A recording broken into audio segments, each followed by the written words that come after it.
नमस्कार दोस्तों, स्वागत है आपका YouTube चैनल कंपटीशन बॉस पर। मैं हूं नितेश। दोस्तों अब देखते हैं पेडागोजी के आज के 30 क्वेश्चंस। तो पहला क्वेश्चन है, स्वयं की भावनाओं तथा संवेगों को नियंत्रित करने से संबंधित बुद्धि को क्या कहा जाता है? स्वयं की भावनाओं तथा संवेगों को नियंत्रित करने से संबंधित बुद्धि को क्या कहा जाता है? जवाब है भाषाई बुद्धि। क्या कहा जाता है? भाषाई बुद्धि। अगला सवाल है, बिने साइमन परीक्षण द्वारा किसका मापन किया जाता है? बिने साइमन परीक्षण द्वारा किसका मापन किया जाता है? वो है आंसर इसका सामान्य बुद्धि।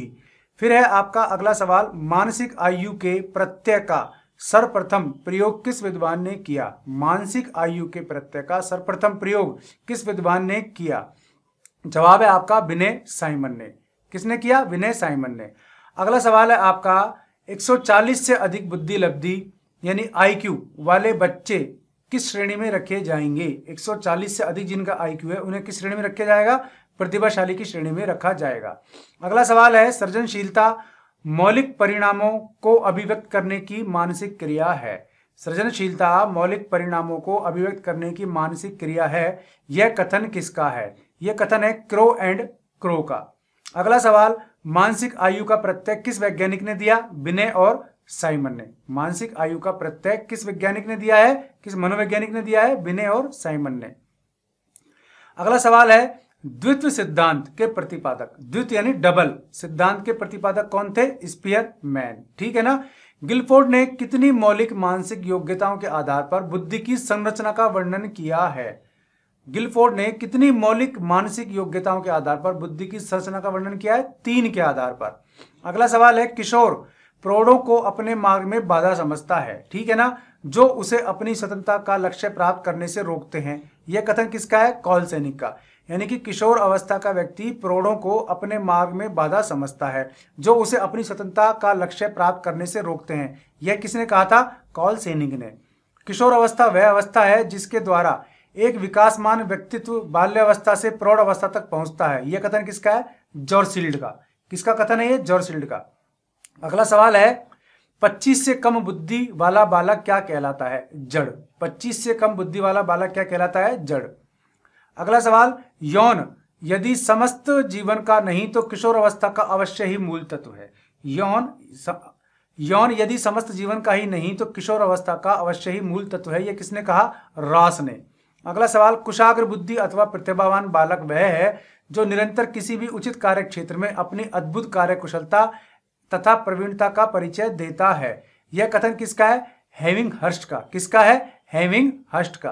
अगला सवाल है, पिछड़ा बालक वह है जो अपने अध्ययन के मध्यकाल में अपनी कक्षा का कार्य जो उसकी आयु के अनुसार एक कक्षा नीचे का है करने में असमर्थ रहता है।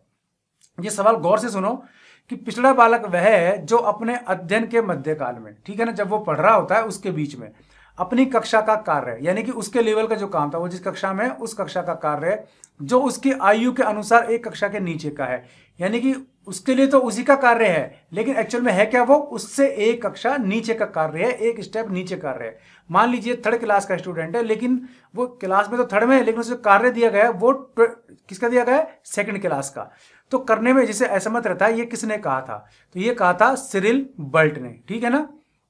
अगला सवाल, समस्यात्मक बालक उन बालकों के लिए प्रयोग किया जाता है जिसका व्यवहार अथवा व्यक्तित्व किसी बात में गंभीर रूप से असामान्य होता है। यह कथन किसका है? वैलेंटाइन का। समस्यात्मक बालक उन बालकों के लिए प्रयोग किया जाता है, यानी समस्यात्मक बालक कौन होते हैं? जिनका व्यवहार अथवा व्यक्तित्व किसी बात में गंभीर रूप से असामान्य होता है। ठीक है ना, जिनका व्यवहार असामान्य होता है।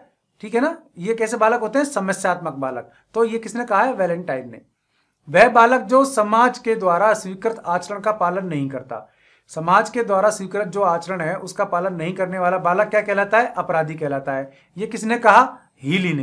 तो ये भी आपको डेफिनेशन होनी चाहिए कि अपराधी बालक किस कैटेगरी का है, समाज के लिए समस्या कौन सा बालक है, तो ये आपको क्लियर होना चाहिए। ये क्वेश्चन डायरेक्ट भी आते हैं और इस तरह से भी पूछे जा सकते हैं। अगला सवाल है, बुद्धि के लिए किस सिद्धांत को बालू का ढेर कहा गया है? भौत तत्व सिद्धांत को। ठीक है ना, भौत तत्व सिद्धांत को क्या कहा गया है? बुद्धि के लिए बालू का ढेर। व्यक्तित्व के चेहरे को देखकर उसकी बुद्धि का पता लगाया जा सकता है। यह कथन किसका है?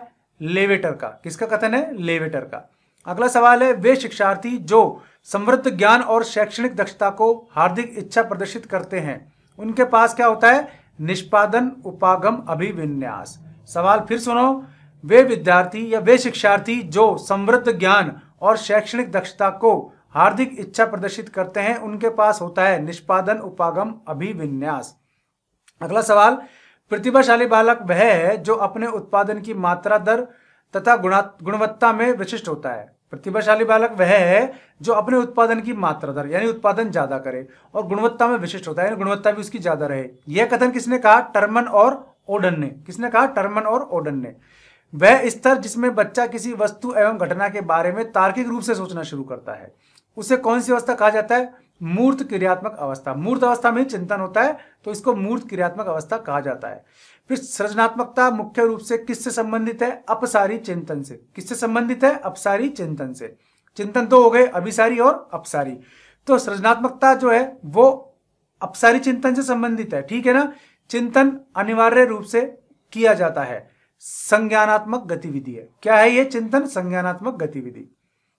किसी बालक में चिंतन की योग्यता उसके सफल जीवन का मूल आधार है। किसी बालक में चिंतन की योग्यता उसके सफल जीवन का मूल आधार है। यह कथन किसका है? क्रो एंड क्रो का। काफी सारे कथन उपकथन वाले सवाल पूछता है जिसमें आपसे सीधा नाम भी पूछ लेता है। चिंतन की दृष्टि से किस बच्चे में सर्वश्रेष्ठ चिंतन है तो उसे क्या कहेंगे? तार्किक चिंतन। सर्वश्रेष्ठ चिंतन कैसा होता है? तार्किक चिंतन। पियाजे के अनुसार किसी बालक में तार्किकता का अभाव किस आयु तक होता है? 7 वर्ष तक। यानी 7 वर्ष तक बच्चा जो है तर्क करने की स्थिति में नहीं होता। किसी बच्चे के चिंतन में आयु के बढ़ने के साथ साथ किसकी प्रधानता बढ़ती है? तर्क की। यानी जैसे जैसे आयु बढ़ेगी वैसे वैसे उसमें तार्किक बुद्धि बढ़ती चली जाती है। जन्म के बाद किसी बालक में चिंतन का विकास कब प्रारंभ होता है? जन्म के बाद चिंतन कब से शुरू करता है? 2 वर्ष की आयु के बाद वो सोचना शुरू करता है कि कौन, क्या, कब, कैसे। फिर अगला सवाल, किसी छात्र का बौद्धिक विकास, शारीरिक विकास तथा संवेगात्मक विकास, उसकी विकास की प्रक्रिया का कौन सा कारक है? फिर सुनो, किसी छात्र का बौद्धिक विकास, शारीरिक विकास तथा संवेगात्मक विकास, उसकी विकास की प्रक्रिया का कौन सा कारक है? आंतरिक कारक। अगला सवाल है, माता पिता से संतानों को प्राप्त होने वाले गुणों को क्या कहा जाता है? माता पिता से संतानों को जो गुण प्राप्त होते हैं उन्हें क्या कहा जाता है? वंश अनुक्रम, वंशानुक्रम। तो ये थे आज के 30 सवाल। आपको कैसे लगे कमेंट में बताइए। चैनल पसंद आया सब्सक्राइब करें, वीडियो पसंद आया तो इसे बार बार सुने और लोगों को शेयर भी करते रहें ताकि उन तक भी ये जानकारी पहुंचती रहे। आज के लिए इस वीडियो में इतना ही। ऐसे ही किसी यूजफुल वीडियो में फिर मिलता हूं, तब तक के लिए नमस्कार।